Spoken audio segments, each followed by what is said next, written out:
Então o mural vai estar aberto o tempo todo para você postar, você usar ele como consideração.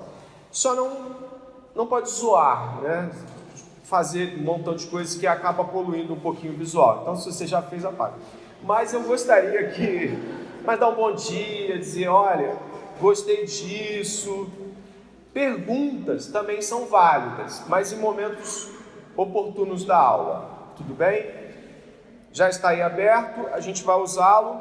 Também eu vou pedir que o Alan lance a aula no celular para a galera poder ter a aula toda também já disponível. Vamos lá? Espírito Santo, esse é o nosso objetivo hoje, estudar a pessoa do Espírito Santo e as suas obras, estudar a substância, a natureza do Espírito Santo e o que ele faz, o que ele fez. Então eu gostaria que você pudesse estar atento a nosso objetivo de aula hoje. Aqui estão os 4 pontos que eu gostaria de abordar. Nós vamos começar um pouco com a história da igreja, ou seja, o que os nossos irmãos, desde ali o século II, começaram a refletir sobre o Espírito Santo.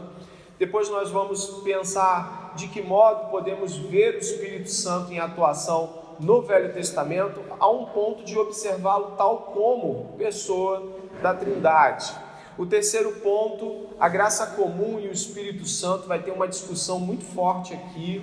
Eu vou levantar para vocês um ponto sobre até que limite nós podemos entender os princípios de revivificação e restauração do Espírito Santo na cultura, por exemplo. Até que ponto isso pode ser aceitável e até que ponto é demais a gente está pensando que é céu na terra. E aí eu vou jogar uma frase de um teólogo para você discutir sobre isso. E o Espírito Santo e a igreja não vai acontecer hoje, então provavelmente questões que envolvem o Espírito Santo e o Novo Testamento não vão estar diante de nós hoje, à exceção de uma discussão levantada aqui no ponto 1. Tudo bem assim? Nós estamos então apresentados ao que vamos estudar. A bibliografia vai ser essa aqui, que vai estar também para vocês. Não são muitos os pontos, né? Eu gostaria também de citar 2 outros livros que eu usei. Esse aqui, O Pai, o Filho e o Espírito, a Trindade e o Evangelho, do Andreas Kostenberg. Ele tem um lance de hermenêutica muito legal. Aí o pessoal que estudou no Martin Bucer deve ter visto aquele livrinho azul de hermenêutica. É um bom livro, Tríade Hermenêutica. Esse livro é muito legal, fala sobre a Trindade no livro de João. Olha que legal, né? E As Maravilhas de Deus, que é uma sistemática condensada do Herman Bavinck. São os 2 que eu acho que eu não coloquei aqui, mas também foram utilizados, tá bom? Nesse aqui eu não usei os 4 não, só usei um ali, porque que fala do Espírito Santo diretamente. Eu gostaria de começar falando, assim, panoramicamente, de que estudar o Espírito Santo não é uma tarefa muito fácil se você levar em consideração apenas versículos espaçados da Bíblia. Ou mesmo, se você for trabalhar a ideia de estudar o Espírito Santo do ponto de vista de trazer paralelos com outras religiões, aí mesmo que a gente não consegue muito fruto. A ideia, ou a realidade do Espírito Santo, ou de um Espírito pessoal, que é uma pessoa de Deus, não encontra paralelos em nenhuma outra religião. Você não vai encontrar uma ideia tal como essa dentro de uma perspectiva triuna de um espírito pessoal como o Espírito Santo. Não, você não encontra. Você encontra espíritos escalonados hierarquicamente em uma perspectiva religiosa. Por exemplo, a religião monoteísta mais conhecida depois do cristianismo e do judaísmo é o Islã. E o Islã não tem uma compreensão nem mesmo do que cremos como trindade. O Frank Ferreira apresenta na sua sistemática que no Alcorão a trindade para os muçulmanos é Pai, Filho e Maria. Então você pode imaginar que até aqueles que não são cristãos não têm uma visão muito clara de quem seria o Espírito Santo dentro dessa perspectiva. As religiões afro, elas também não trabalham com tríades, então é mais difícil fazer um paralelo. Vocês devem saber também que, por exemplo, os arianos ou os neo-arianos, como os testemunhos de Jeová, não creem nem que Jesus é Deus e tampouco que o Espírito Santo possa sê-lo. Então, quando a gente está estudando a ideia do Espírito Santo e não encontra paralelos em outras religiões, a gente já pode dar um pulo para a própria fé cristã. Ah, mas por quê? A gente vai sempre estudar uma pessoa de Deus em paralelo a outro? Não. Mas quando você, por exemplo, estuda monoteísmo, que é a crença em um só Deus, você faz comparativos que são bons para você discutir com as pessoas, por exemplo. Você vai falar com outros monoteístas sobre o seu monoteísmo, e aí você consegue dissolver alguns aspectos. Com a pessoa do Espírito Santo, não. Reitero aqui a fala do Franklin, é uma ideia meio única, né? Uma realidade única do cristianismo, a terceira pessoa da Trindade, tal como ela é, tal como nós vamos estudar, tá bom? Eu queria então fazer um panorama para que você pudesse minimamente sensibilizar-se com o assunto. O Espírito Santo, ele já é encontrado, né, a palavra ruá, que nós vamos daqui a pouco estudá-la, né, sopro, vento, né, ela já é encontrada logo no começo da Bíblia. Eu queria que você pudesse abrir a sua Bíblia.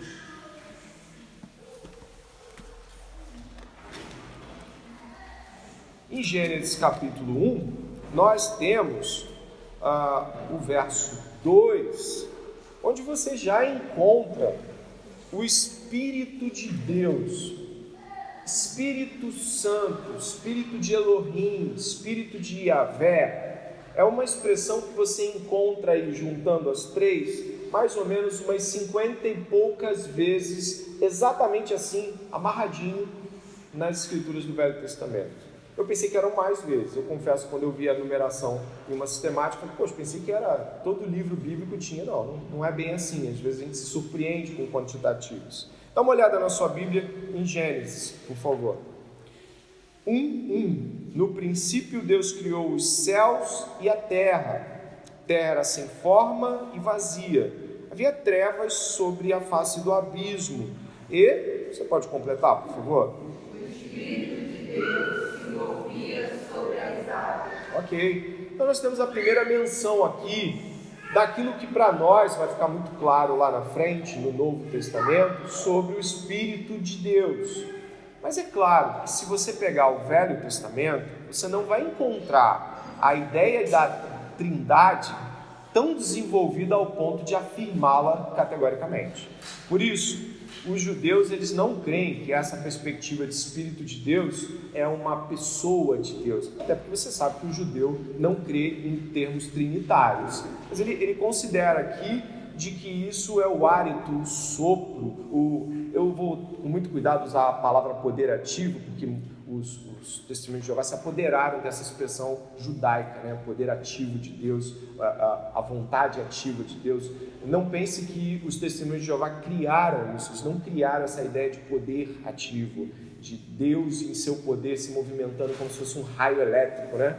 Eu estava vendo um vídeo do Luiz Saião e ele fala que os testemunhos de Jeová acreditam que o Espírito Santo é a eletricidade de Deus, Deus dá um choque assim, né? Luiz Saião, ele tem essas brincadeiras assim, ele faz essas menções, mas é verdade, né? Como se fosse Deus emanando o seu poder. Isso é a mente de um unitarista. Eu gostaria de falar, por exemplo, que a discussão do Espírito Santo, ela não é a discussão primais nem do século I, nem do século II e nem do século III. Até porque o século I é uma ideia de fechamento do cânon, né? Dos livros sagrados. No século II, ele não movimenta a ideia do Espírito Santo tal como nós a conhecemos. No século III, a coisa começa a mudar um pouquinho, surge o Tertuliano, mas século II e III, a discussão sobre o Espírito Santo, ela não é a principal discussão. E você sabe, a discussão principal é se Jesus é Deus ou não. Então é por isso que você não vai encontrar no século II e no século III, há uma ideia muito desenvolvida. Eu li um pouquinho de Justino Mártir, e ele tinha uma ideia até meio platônica do Espírito Santo, né? Existe um cruzamento ali. A gente não vai tocar nisso hoje para não dar um embolo. Dá uma olhada no Justino aqui, meados do século II. Justino de Roma afirmou a existência das três pessoas divinas, às vezes citando fórmulas oriundas do batismo e da ceia, outras vezes refletindo o ensino catequético eclesial. Você saberia dizer, você pode levantar a mão e oferecer essa resposta, onde nós temos uma forma catequética do batismo trinitário? Levanta a mão se você souber onde é. Se não, eu passo para o Tertuliano e vou deixar. Fala, Alain. Pode falar um pouquinho mais alto? Mateus 28. Batizando em nome do Pai, do Filho e do Espírito. Olha, eu fui atrás dos textos de Mateus 28 para ver se tinha alguma variação. Você sabe que às vezes tem um manuscrito que tem, um manuscrito que não tem, não é isso? Você já viu um pouquinho disso. É raro, não é uma coisa absurda, o Novo Testamento é bem amarrado, mas nenhuma versão do Evangelho de Mateus não consta a fórmula trinitária. Ela é bem concisa e historicamente comprovada dentro dos Evangelhos. Não tem nenhum Mateus 28 que não tem em nome do Pai, do Filho e do Espírito Santo. Então a gente tem ali uma formulação que a igreja já conhecia. Mas vamos passar, aqui é só para ir orientando, não é nem para abrir para perguntas ainda. Para Tertuliano, olha, o século III chegou, tá? Para Tertuliano, no século III, o Espírito é o Espírito representante ou delegado do Filho. Ele procede do Pai por meio do Filho, presta atenção nessa fala dele, vou de novo, tá bom? Ele procede do Pai por meio do Filho, sendo o terceiro a partir do Pai e do Filho, assim como a fruta que nasce do galho é a terceira a partir da raiz. O canal que sai do rio é o terceiro a partir da nascente, e o ponto de luz no facho é o terceiro a partir do sol. O Espírito também é uma pessoa, de maneira que a divindade é uma trindade. Aí é do escrito Trinitas dele. Já há um avanço a se considerar, porque o Espírito Santo aqui é tratado como pessoa. Já é um avanço, sem dúvida nenhuma. Tá? Vamos passar um pouquinho. O Tertuliano, ele coloca aqui, ainda no Trinitas dele, a seguinte proposição: nós cremos em um único Deus, contudo sujeito a esta dispensação, que é a nossa palavra para designar economia. Quem lembra de economia que foi tratado aqui? Lembra? Nas últimas aulas? E que o único Deus tem um Filho, sua palavra, que procedeu dele mesmo. E este filho enviou então o Espírito Santo, Paráclito, de acordo com a sua promessa, a partir do Pai. O mistério da economia que distribui a unidade na Trindade, apresentando o Pai, Filho e o Espírito como três. Uma ideia bem mais desenvolvida, né? Você vê que vai passando o tempo, as pessoas vão refletindo mais sobre alguma coisa e vão encontrando mais substância para discutir sobre isso. Mas aqui eu ressalto duas falas do Tertuliano, tá bom? A primeira é que ele fala que Jesus, ele bota a sua palavra, procedeu dele mesmo, ou seja, do Deus. Repare a palavra procedeu, né? A gente já estudou ela em credo no início do ano e ela vai voltar para a gente agora. Procedeu, ele usa uma palavra que pode trazer ruídos. Sabe que estudamos aqui com o nosso irmão Igor, que Jesus Cristo foi gerado do Pai. E a ideia de procedeu do Pai acaba sendo ligada a outra pessoa, que não é Jesus. Escrituristicamente, a palavra procedeu não é ligada a Jesus, mas a quem? Guarda aí, você sabe. Então espera que a gente chegue. E eu gostaria de ressaltar também de que ele já trata a Trindade como um mistério. Significa que a atribuição da palavra mistério aqui já é para dizer que, olha, isso não é tão fácil assim de ser resolvido. Não é numa sentada discussão que você discute e resolve a Trindade. Eu vou passar um pouquinho. Concílio de Nicéia. Esse concílio é muito importante para afirmar os parâmetros daquilo que já era conhecido pelos cristãos como o credo apostólico. Vai haver um abraçar do credo apostólico e algumas colocações, que já eu vou pedir que você pesquise na internet. Você vai pesquisar o credo de Nicéia e aí a gente vai discutir alguns pontos. O Concílio de Nicéia, ocorrido em 325, declarou Jesus Cristo consubstancial ao Pai. Nesse concílio, que condenou o arianismo, ou seja, aquela crença de que Deus é uno e de que Jesus Cristo não é Deus com o Pai, ou seja, não é Deus tal como o Pai, de que ele é uma criatura de certa forma. Não foi dada atenção à natureza do Espírito Santo. Na verdade, o Concílio de Nicéia declarou a divindade com substancialidade do Filho, enquanto apenas afirmou a fé no Espírito Santo, não tratando da natureza e da substância do Espírito. Bom, as teologias sistemáticas que abordei, em nenhuma delas é feita a afirmação de que o Espírito Santo não é Deus já na perspectiva do Concílio de Nicéia. Ele é, só que ele não é palco de discussão, não há um desdobramento da deidade do Espírito Santo. Você vê que lá no final do Credo de Nicéia aparece creio na igreja, creio no Espírito Santo, parece que todo mundo ali é muito parecido. Então não há um desenvolvimento muito grande dessa questão. Aí entra o Basílio de Cesareia, né? Século IV, o Basílio já vai entrar porque ele tem um problema. Já há um problema. Existem pessoas que estão negando a personalidade do Espírito Santo, a ideia de que ele é uma pessoa.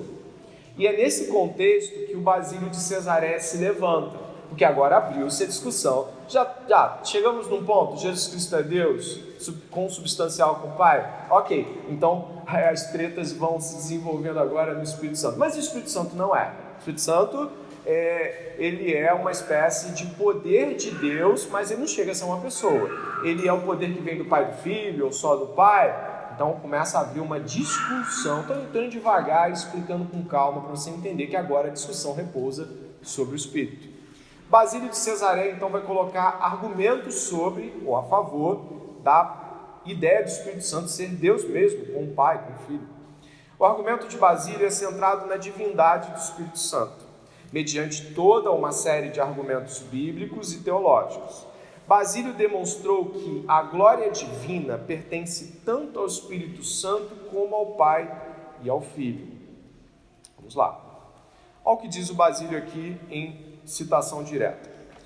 Atesto a todo aquele que confessa Cristo, mas renega a Deus, que Cristo em nada o ajudará. Dou testemunho ao que invoca a Deus, mas rejeita o Filho, que sua fé é vã. E ao que recusa aceitar o Espírito, que a sua fé no Pai e no Filho é vã.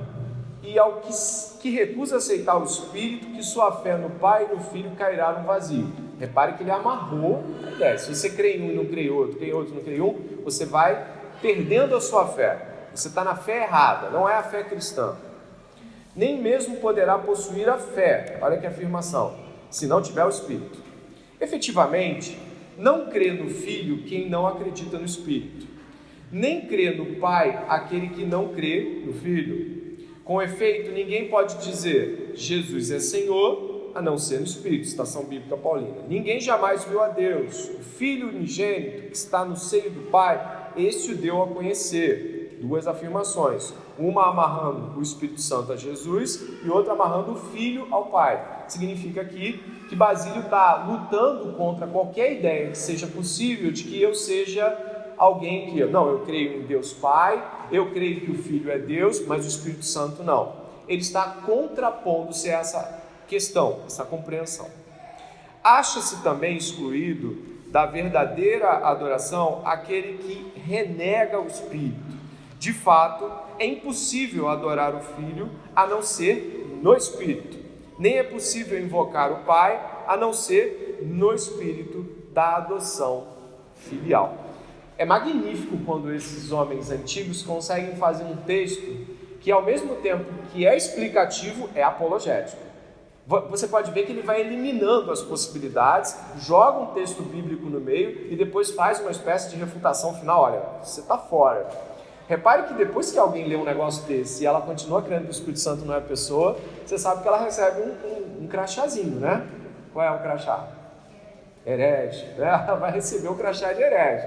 Sai batido, porque não tem como.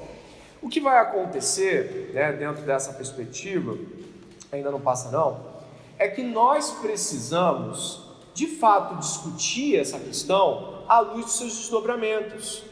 Qual seria o desdobramento, por exemplo, que a gente vai trabalhar já? Qual seria o desdobramento se o Espírito Santo, categoricamente, não procedesse do Pai e do Filho, mas só do Pai? Existe um desdobramento para a igreja? A igreja é afetada com esse tipo de coisa? Eu fui atrás de um texto, até imprimi, depois eu até dou esse texto aqui para alguém, da igreja ortodoxa russa, que se contrapõe à ideia, por exemplo, de que o Espírito Santo proceda do Pai e do Filho. Já a igreja romana ocidental, aquela do qual os protestantes derivam, crê de que o Espírito Santo procede do Pai e do Filho. Eu acho que, se não me falha a memória, me corrija, por favor, não sei se foi o João que me levantou essa questão, o Pedro Dulce acredita na procissão apenas do Pai, não era? Não? É quem que... Oi? Ele crê nos dois. Alguém tinha me falado sobre um teólogo atual que crê na ideia do Espírito Santo proceder apenas do Pai. Eu estudei e vi que os argumentos são muito bons para os dois lados, né? Mas eu gostaria que você pudesse desenvolver isso. Lembrando, estamos agora no Concílio IBD. E no Concílio da IBD, você vai discutir, neste momento, baseado em 2 textos bíblicos. Posso usar mais? Pode. Por que eu botei 2? Porque se você botar 10, vai levar 27 minutos. Se botar 2, dá a chance de que aquele que já fez com os 2 adicione mais um. Você vai trabalhar agora, você e o seu grupo, uma discussão semelhante àquelas que aqueles homens tiveram. Repare que o professor está simulando agora uma posição que às vezes não é comum nossa. A gente julga os pais da igreja e às vezes vai julgar um que fala assim, cara, esse cara não acreditou nisso, não acredita, joga ele fora. Mas às vezes a gente não entra no calor da discussão. No final eu vou dar a minha posição. Eu tenho a ideia que eu creio que seja própria para essa composição, mas eu gostaria que você, seu grupo agora, pudesse, eu vou dar aí, sei lá, 5 minutos, aí quando der 5 eu pergunto de novo. Presta atenção, é assim que o professor faz. Se o professor dá 20, os caras usam 35. Então eu vou dar 5 minutos, você vai trabalhar e você vai ter que discutir o seguinte, presta atenção, olha para cá, olha para cá, olha para cá. Já viu aqui? Anotou os 2 textos? Não anotou? Poxa. Quando eu falar assim, ó, ok, pode postar, você vai postar imediatamente a sua posição lá no mural e nós vamos abrir aqui para ver o que a igreja pensa. Ó, que coisa bonita. Então, presta atenção no que você vai ter aqui para discutir. Ó, vou passar, hein? Olha, você tem Basílio de Cesareia e Agostinho de Hipona. O Espírito Santo procede do Pai, por meio do Filho, ou seja, não dos 2, mas do Pai, por meio do Filho. Ok até aí? Basílio de Cesareia cria assim.